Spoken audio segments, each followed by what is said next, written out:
Day 113. 1 Chronicles chapter 1 and 2. When most people begin to read these chapters, they are tempted to skip through them because there is a long list of names, generations, families, lineages.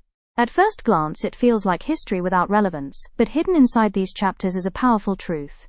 Your life is not random. Your story is connected, and your existence carries purpose.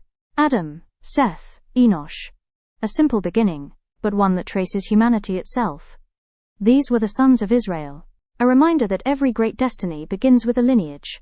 Today, let's uncover the deeper lessons hidden in these names, and why they matter for your life right now. Chapter 1 begins with Adam, the very first man, and walks through generations across nations. God records people we may never hear sermons about.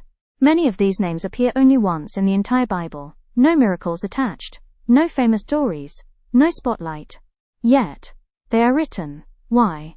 Because being known by God is greater than being known by the world. You are not an accident. We often measure value by visibility, followers, recognition, applause.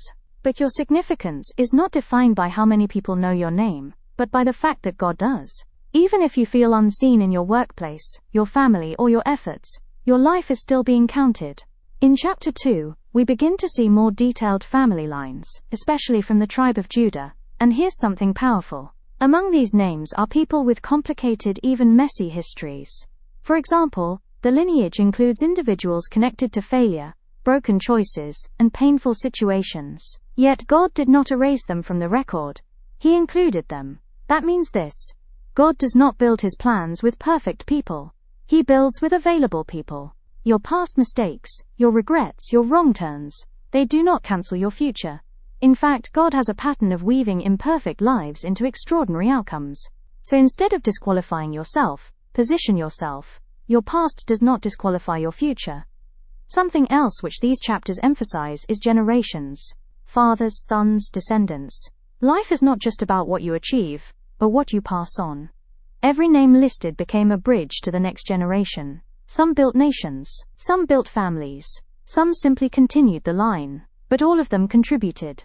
Today, this speaks directly to parents, educators, leaders, even to you, regardless of your role. What are you building that will outlive you? It may not be wealth. It could be values, character, wisdom, faith. Because long after titles fade, impact remains.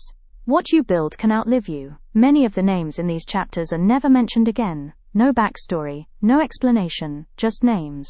And yet without them, the bigger story would be incomplete. This is a powerful encouragement for anyone who feels like they are in a hidden season. You may not be in the spotlight. You may not feel celebrated. But that does not mean you are not essential. Some of the most important roles in life are played quietly. Growth happens in hidden places. Preparation happens in silence. So if your life feels ordinary right now, don't despise it.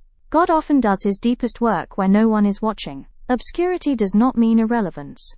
When you read through these genealogies carefully, you notice something profound. There is order. There is structure. There is intentional progression. This reveals something about God's nature. He is not random. He is purposeful. Even when life feels scattered or uncertain, God is still writing a connected story. You may not see how your current situation fits, but just like these names, placed carefully across generations, your life has a place in a bigger design. God is a God of continuity, not chaos. So the next time you come across a passage like this, don't skip it too quickly, because hidden in those long lists is a quiet but powerful reminder. God keeps records of lives, not just achievements. You may never appear on a global stage. You may never have your story told widely. But your name, your effort, your faithfulness, they matter. Just like those names in 1 Chronicles, your life is part of a bigger story, one that is still unfolding. So live intentionally, stay faithful, keep building. Because one day, your impact will speak, even if your name is only whispered in the background. Your story is not small. It is connected, purposeful, and seen. And that alone changes everything.